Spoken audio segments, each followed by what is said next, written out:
Welcome to Hustle and Pro Season 2, talking sports in Frisco from youth to pro. Now here's your host, Kelly Walker. Welcome to Hustle and Pro. So football is evolving. It has to. It needs to. And our guests today, Kevin Thompson and Brooke Gladney of Interactive Sports Group, are here to talk to us about how they are helping change the game. Welcome to the show, Kevin and Brooke. It's great to be here, Kelly. Thank you for having us. Well, I'm excited to talk to you guys. So right off the top, I want to do a little bit of quick hits to sort of get to know you guys a little bit better. So you're welcome to both jump in and answer these quick hits, and then we'll jump into some bigger questions I have about what you guys are up to. So who is your favorite athlete of all time? I would have to say Muhammad Ali, just because of the awesome athlete that he was, but also his social responsibility was second to none. Yeah. And he stood up for what was right, and he was just good on all levels. So I'd say Muhammad Ali by far. Brooke, what about you? Allen Iverson. I grew up a Allen basketball Iverson? player, and everything about him I could relate to. So he was my favorite player growing up. All right, so what's your favorite sport to play yourselves? Basketball. Basketball. That's probably an easy one. You just almost said it. Definitely. So then what about you, Kevin? Well, for me, I enjoyed both baseball and football, I'd say equally. Great sports, different, but I don't think I would pick between the two. But between the two, I'd have to say baseball and football because opposite seasons. So yeah. you got to be athletic around season. All right, then flipping it a little, your favorite sport to watch? Oh, Because now we don't all participate all the time anymore. I can watch football all day. I can't watch baseball. Yeah. Okay.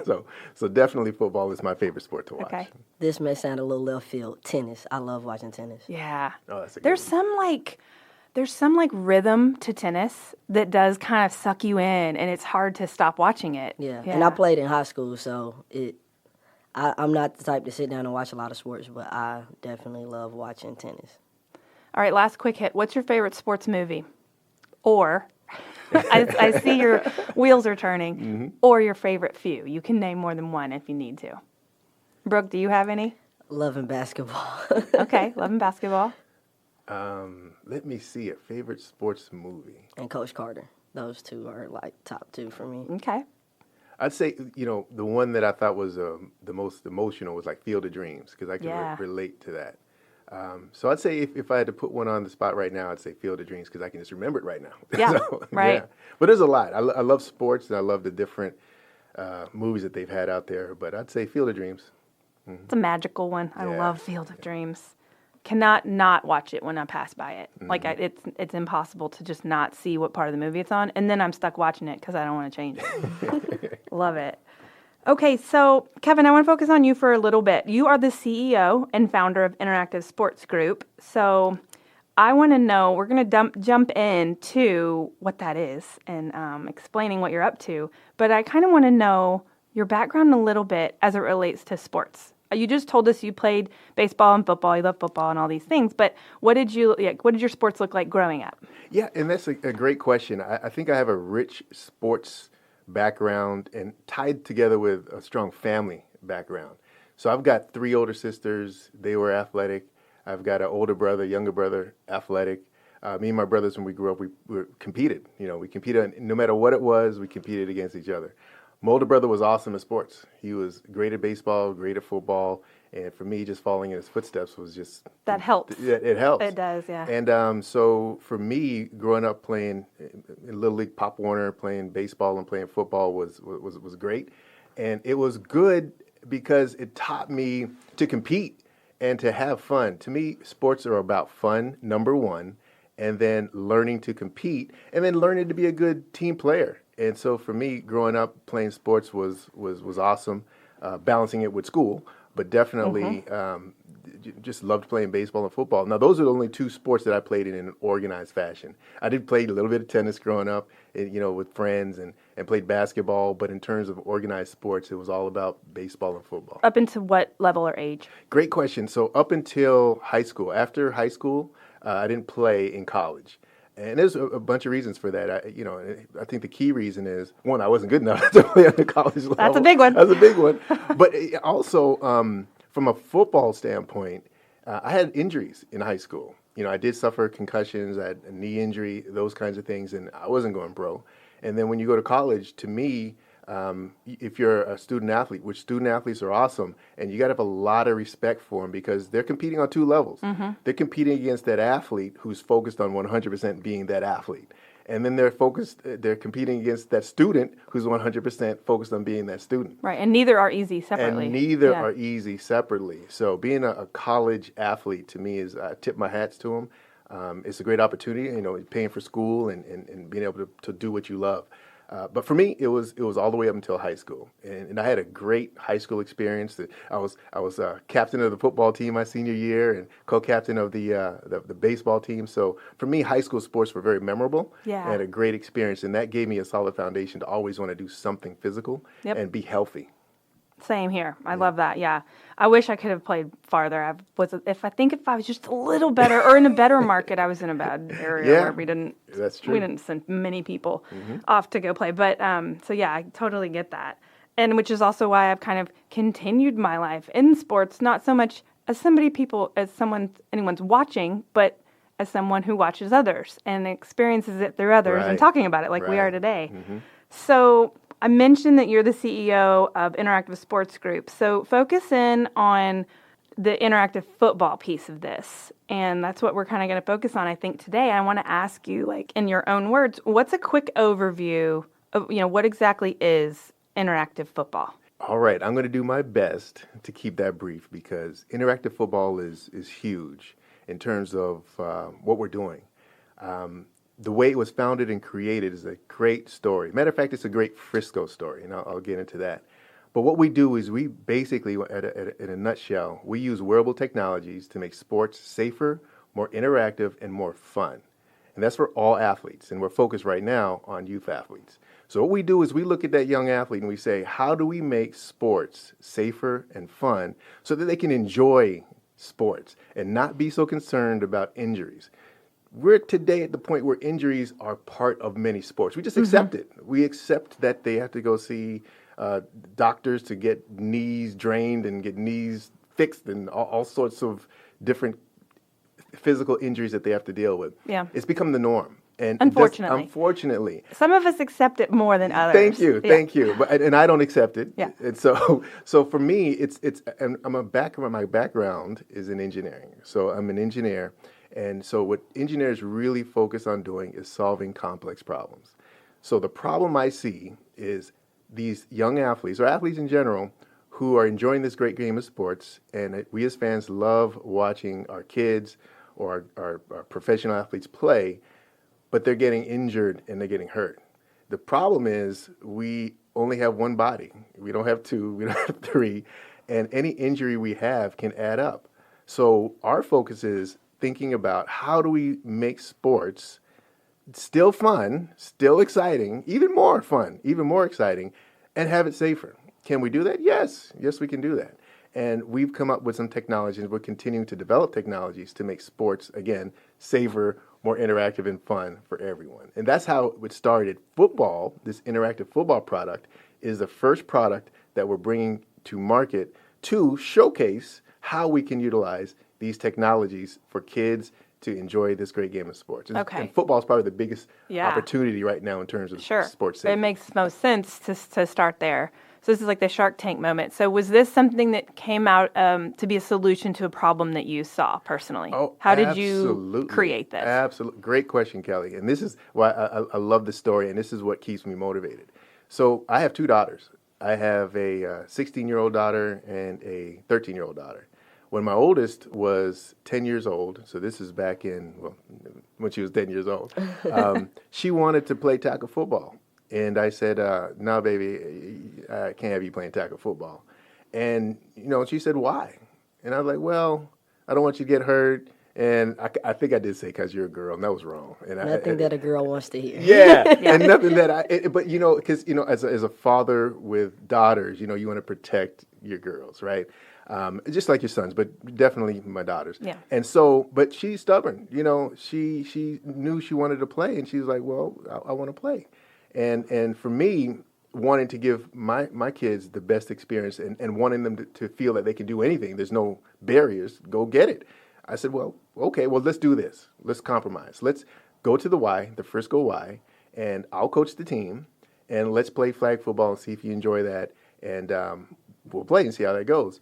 And so I signed her up and I coached the team. And Kelly, I got to tell you, it was the biggest challenge trying to teach these kids to pull on a flag that's blowing in the wind. And the person's right there, but they couldn't grab the flag. And for me, it was frustrating to try to coach the kids. But, we went through it. But it stuck in my head through that season. Wow, there's got to be a better way. Yeah. And then when I grew up, I was saying, well, before I played tackle football, I didn't play tackle football until middle school. And when I was playing football growing up, we'd play in the backyard, two-hand touch, right? Right. And we enjoyed it. It was a great game. You couldn't tell us we were playing tackle. We were playing football.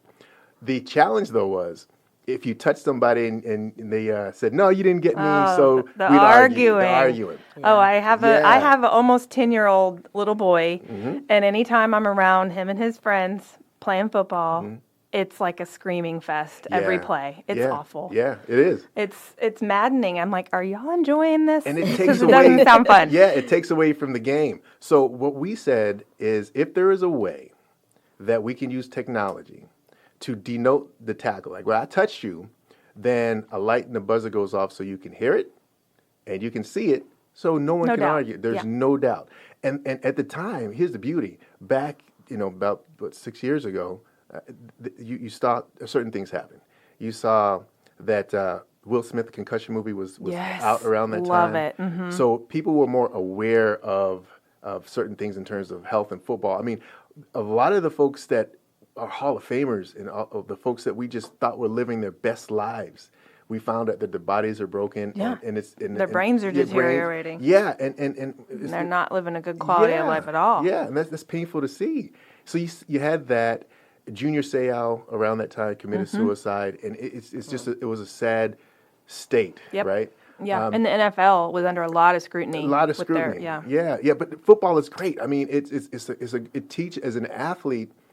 It's almost second to none what you learn on the football field about dealing with, I'd say, physical pain, dealing with being on a team. It's all sacrifice. I mean, you're sacrificing as that person's running the ball. You're sacrificing everything you can to block, to get out the way. Whatever you're doing is a very much sacrifice. Learning to play as a team member, giving up your best interest for someone else's best interest, learning to work through and persevere. Football is great. Adversity, yes, exactly. So at that same time, you had, as well as the safety concerns, you also had some awesome things happening like IoT, so Internet of Things. So you had technologies that were being developed where sensors were getting a lot smaller. You had the infrastructure with broadband and Wi-Fi and things that allowed data to be able to get communicated in real time a lot faster. So a lot of innovation was happening. And for me as an engineer, looking at all these different problems and seeing the tools that were now available at your disposal, it said, you know what, if we could come up with some technology that someone could wear with the gloves and make it smart, then you know what, I think we'd have a good opportunity in the marketplace. Okay, so then it's wearable technology, but we're describing this over the airwaves where someone can't see it if they're not actually touching these things. Tell me what we're talking about, because we're talking about something you've mentioned, the touch. So we're talking about gloves that you're wearing on your hand, and then it's a vest that someone's wearing on their body. And so tell me what the gear actually looks like. Got it. Now the gear, before I get into the gear, the whole concept of the gear is allow the athlete to simply play football. So the gear is transparent to the athlete. The athlete's just doing what they do, and the gear just allows them and empowers them to express their athleticism. So that's the concept I want to give you. Okay. Now, the way that happens is the athlete wears a pair of gloves and they wear a vest, and we have a special football. So when the athlete is holding the football, the equipment is smart. So it knows, hey, I have the football. And then it says, you know what, if someone from the opposite team touches me, then you know what, I'm going to activate. I'm going to make a sound and I'm going to light up. If I don't have the ball, then it's not going to activate. That's why we've made it smart. If you intercept the ball, now it knows that you have the ball, and if you get touched, and it's not touched everywhere, there's certain areas that we put the sensor technology because we want to, what was that word? We want to make sure that we're encouraging solid football fundamentals, Okay. and safety.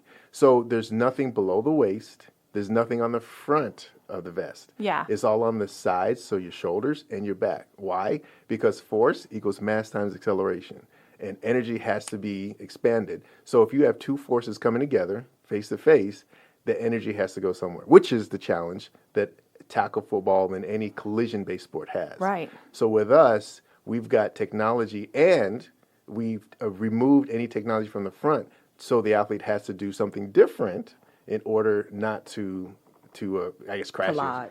Collide. The runner has to be more agile, Yeah, right? exactly. And understand how to evade those other people. And but the defensive players have to understand that, like, they're not reaching down for a flag anymore, right? No. Their head is looking Up. upfield, Yeah. whatever, up, and they're reaching out to touch Yes. their exactly. glove with the technology in it has to touch a shoulder, a back shoulder, or a certain part of the body with enough force to say, okay, that would have been a tackle. Yeah, and if you look at tackle football, right, because that's fundamentally where we start from. That's the form of football that we're basing ours on. So in tackle football, what you do when a person has the ball carriers coming towards you, you break down, right?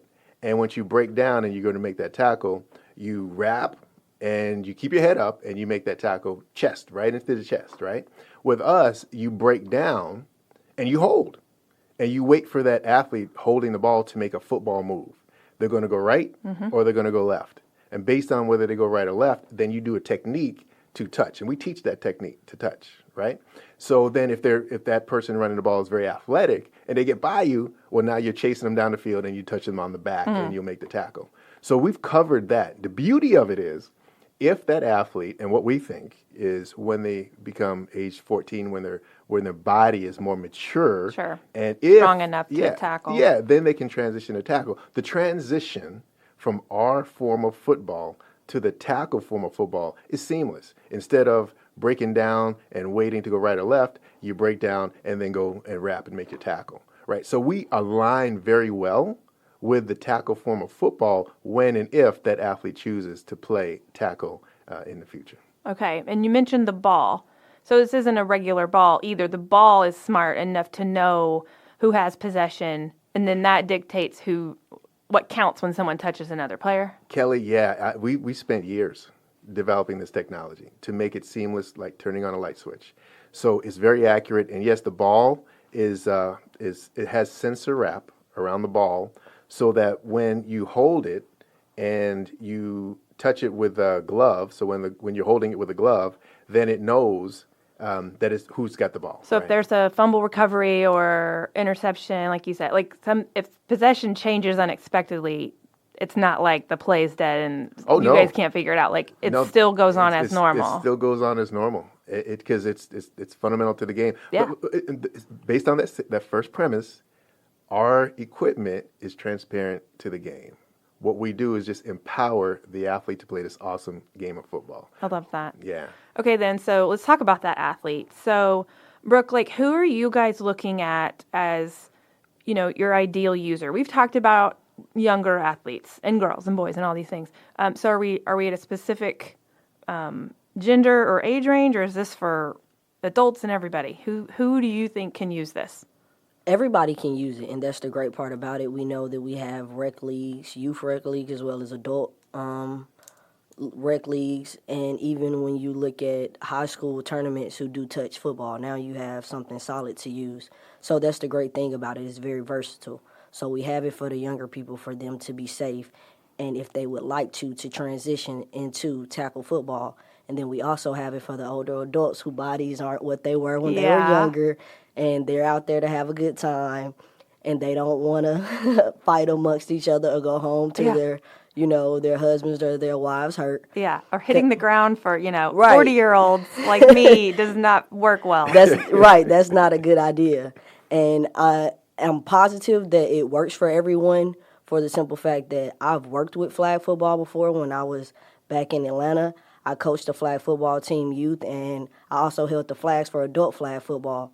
And I think that it's something that everyone can benefit from, as far as actually loving the game for what it is and playing the game, as well as when it comes to the younger kids transition into real football. And not just that, but transferable skills.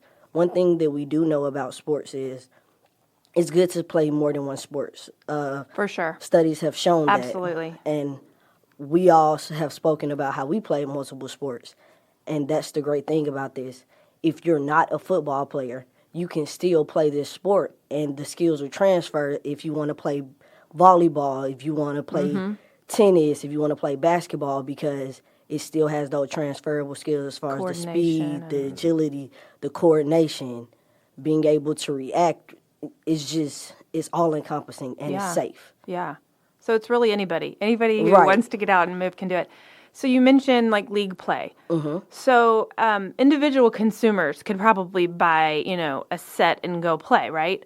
But then are you also facilitating a tournament and things? I mean, absolutely. What does this look like? Actually, the way we're launching, because this is brand new, right? We're launching this right now, and unfortunately, due to COVID, it's kind of put some things on hold, and everyone. As is everything in the world. Yeah, right? so this is happening in real time. Yeah. So we're launching right now, and we're launching here in Frisco. I mean, this is Sports City USA. It's a great Frisco story. Technology developed right here. Frisco resident for over 12 years. Incorporate a lot of local businesses to make this thing happen. So we're excited to launch right here and right now. So we're actually launching leagues and tournaments. So right now, an individual can't just purchase a unit. And the reason being, as an individual, you need to be... Doesn't do much good by yourself. Right, okay. right. And we want to make sure in the beginning that we get this out in a camp or a league, something that is organized, so that we can make sure that the experience is what we expect to be, which is second to none. That makes sense. And we're very much focused not just on that child, right? That's when we talk about product development, it's all about that athlete. When we talk about how we launch this product, we're thinking not just the athlete, we're thinking the parents, we're thinking the local community, we're thinking all the different parties that are impacted. How do we make sure that experience is great? Okay. Coaches, the refs. Yeah, there's a lot, right? Yeah. There's a lot. I like that you didn't, you're not just throwing out, hey, go buy the vest and the gloves and good luck, because like you said, that wouldn't be the ideal experience for an individual. It will be soon, though. Yeah. I mean, this is all part of our launch strategy in the product. So the first step is to get the product out through the leagues, the camps, where we have a strong influence, and then grow from there. And can educate people. That's what I was going to say. That piece would be missing. If a parent just bought it for their child, I mean, they wouldn't know what to do with it yet. But if you've played a season or two and been had exposure to it and been taught how to play with it, then that's different. Then your neighborhood kids can each have it and play with it. And a mental note, I'm like, PTAs need to buy this for their PE coaches. Yeah. And because... I mean, on my elementary campus, I think they've outlawed football a few times because there's a lot of not only the fighting but the injuries on these little guys and girls that are probably out there playing. But it's a better, safer way to make that happen. Yes, we are the answer. And it's you just talked about PE, but if you look at school districts nationwide, if you look at athletic programs nationwide, some have totally taken away or ended their football.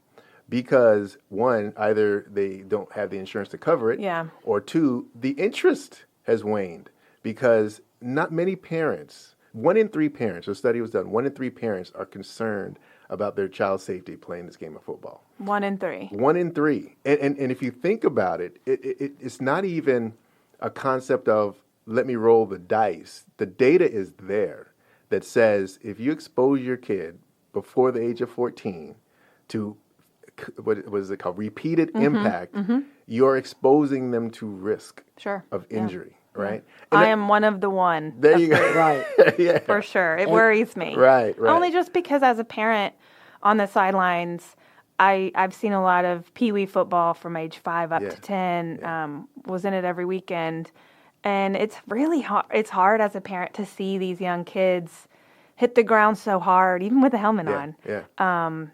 That they can't walk off the field and they can't go to school for 2 weeks because they can't see correctly. That's heartbreaking. Well, let me break it down just a little bit more too. When you look at the impact of concussions on youth, let's say concussions on. And first of all, let me say I love football, all ages. Me too. Yes. But I want to make sure that this concept is totally understood of why we're so passionate about sports safety. Right. If you look at a professional athlete who gets a concussion, so there's a concussion protocol that they follow. And so they can't practice for a while. They're at home. They see their doctor. They go through some tests. When they clear, then they can go back to the field. That's the athlete. That's the league. That's the team. When a high school student gets a concussion, it's not the same. High school kid gets a concussion, they stay home. But guess what? The school has to be informed. The teachers that teach that kid have to be informed. The counselor has to be informed. And then when the kid comes back to school, because now the kid has to come back, or the young athlete comes back to school, has to learn. And if his mind is not right, the teachers have to be aware of that. Right. And so they have to have that additional awareness to make sure that student who has to think and work through is looked after. So it impacts the school, it impacts the athlete, it impacts the teachers, it impacts the counselors, it impacts the parents, and probably their friends too. Sure. Right? And it's a big ripple effect. It's a big ripple effect. And that's just strike one. Thank you. Right. I mean, when it happens again or a third time, I mean, this will end some kids' seasons. Yeah. Right. If you've had it too many times. I mean, and this is not just a football thing. No. I have kids that play other sports. There's plenty of concussions in the sports that we play also. Lacrosse, soccer, Cheerleading. baseball. I mean, cheerleading. Yes. That's the highest for females. Yes. So I'm not naive enough to think that you only get concussions in football. But I'm just saying the repetitiveness of it.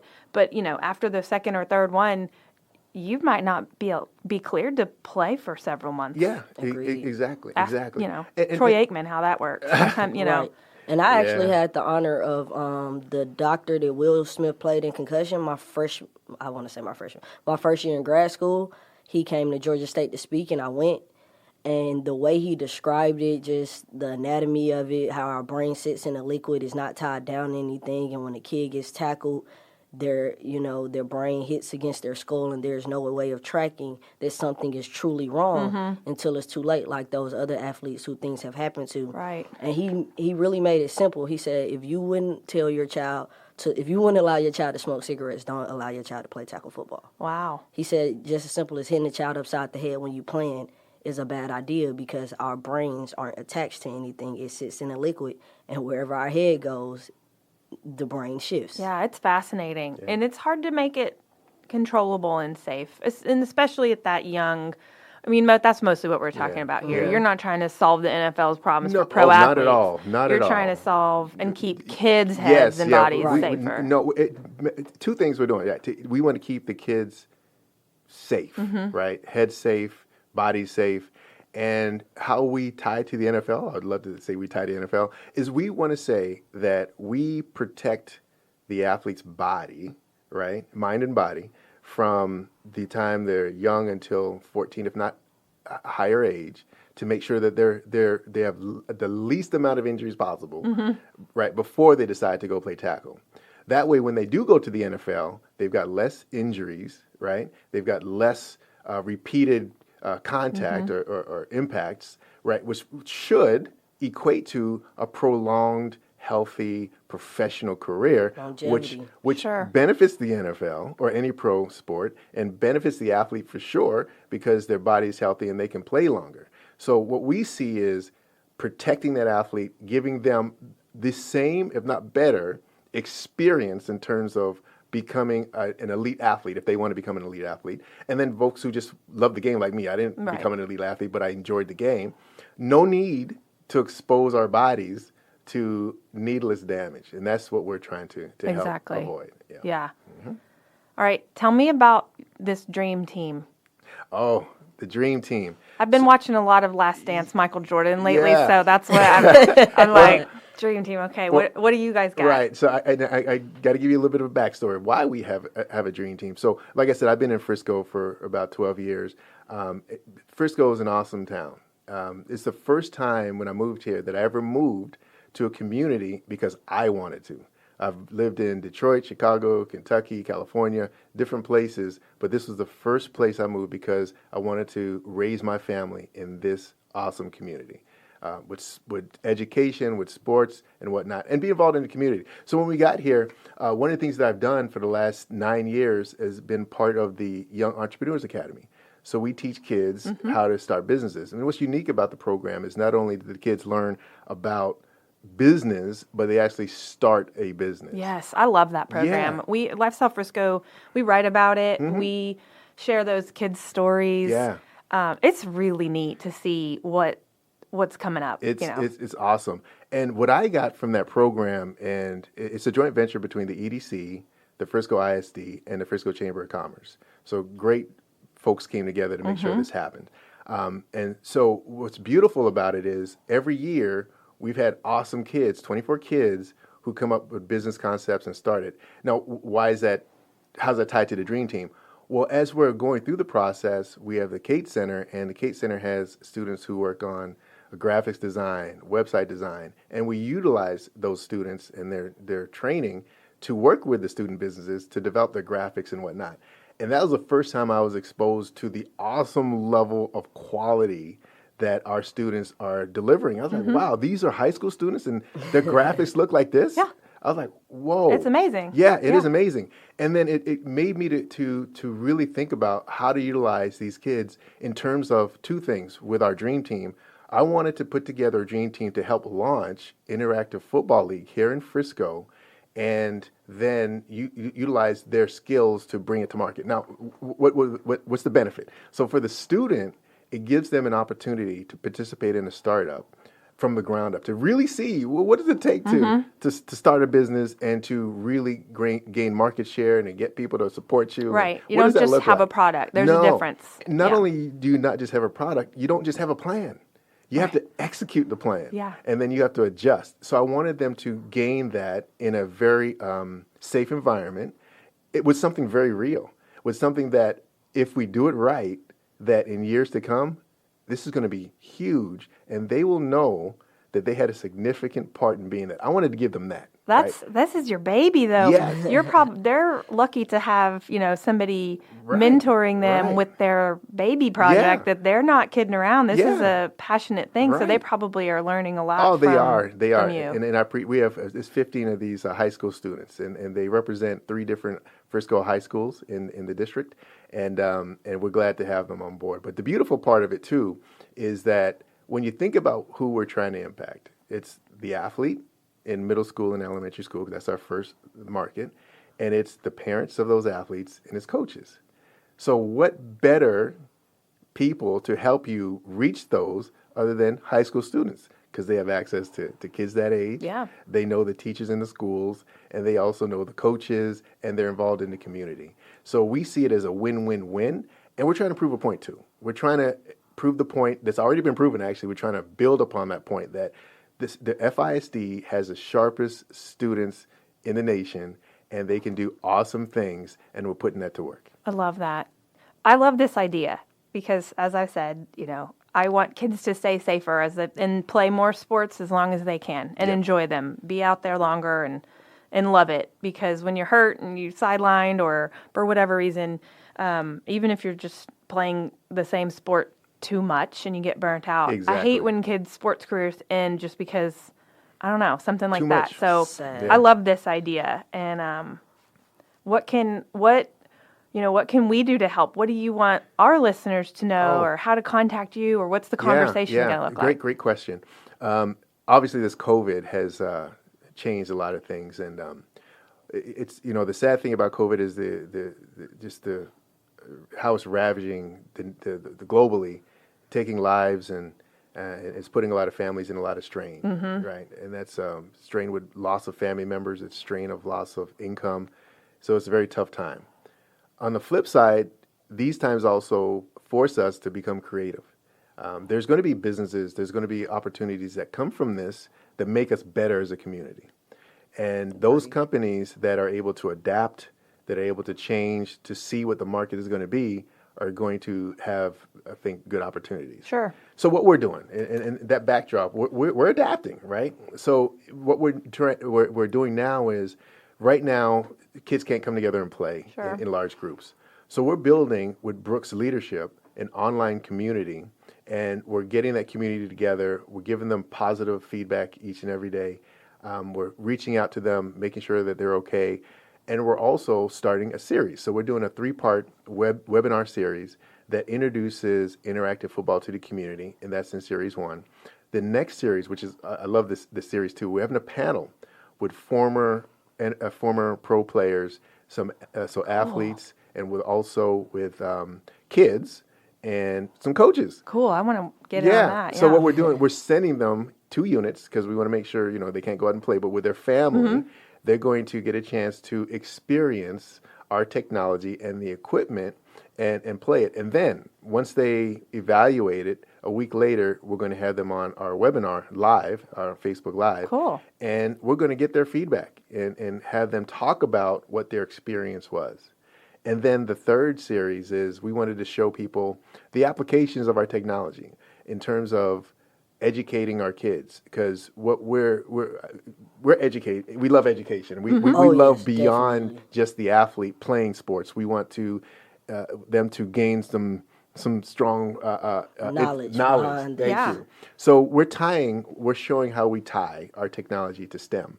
Yes. So science, perfect. technology, engineering, math. We want to make sure people see that they can use our equipment as a platform to teach kids how to love STEM, right? Right. And then also we want them to see how to use our equipment to learn solid football fundamentals, right? So the academic and the fun, right? The fundamentals. Yeah, you have married your engineering and your football, haven't you? Yes. You can't help that. Yes. Yes. Well, I love it. It's awesome. So the interactive-football.com is the actual website. It'll be posted in the show notes, but I urge people to go out and find you and watch those. So the Facebook is where people will see this series, right? Correct. Okay. Cool. I'll try to share that when I see it too. But I'm so excited about this. Yeah. Thanks for taking time and chatting with me, Yeah, no educating problem. Thank me. you for having I've us. got a lot more to learn Yeah. about it, but I love it. Yeah, just one other thing I wanted to say is, the different audiences, we want them to see certain things. Of course, the athlete, we want them to see this as a great sport. But as a parent, we want to make sure that parent sees what we're producing as more information for them to make a decision, to say, all right, right now, if my kid says they want to play football, my only option is tackle or flag. What we want to say, parent, you have more options. Yeah. Matter of fact, Right, you have the best correct. option. Yeah. Interactive football is your best option to give your child a great football experience and not be so concerned about them Right. being injured. So that's what I wanted to say about that. Right. And then, Kelly, I didn't even get a chance to really talk about the technology and where we're going with phase 2. But maybe that's another conversation for another day. But the data part of what we're doing and how we're going to change sports and sports analytics is just going to be off the chain. Right. Awesome. And then on one of the webinars, we'll actually have athletes who came out and did some demos with us, so they'll be able to explain how they felt about it aside of the people who get their sets of uniforms. We have people who, before we were all sent inside the house, who actually had a chance to play in real time and play with a team. So that'll be fun to hear Yeah. their feedback. For sure. Awesome. Well, I can't wait to see it in action too when we're able to, Yeah. Right. get out. Everybody wants to get back outside and Yeah, play. And we're yeah. getting there. You're getting there. We're getting there We miss slowly. in outside. phases. In yeah. phases. Yeah. But thank you. And so thank you, everyone, for listening to this episode of Hustle and Pro. Go check out Interactive Football's Facebook page. And if you haven't subscribed to Hustle and Pro already, subscribe on whatever method that you use to listen to your podcasts. We will see you next week. Thank you.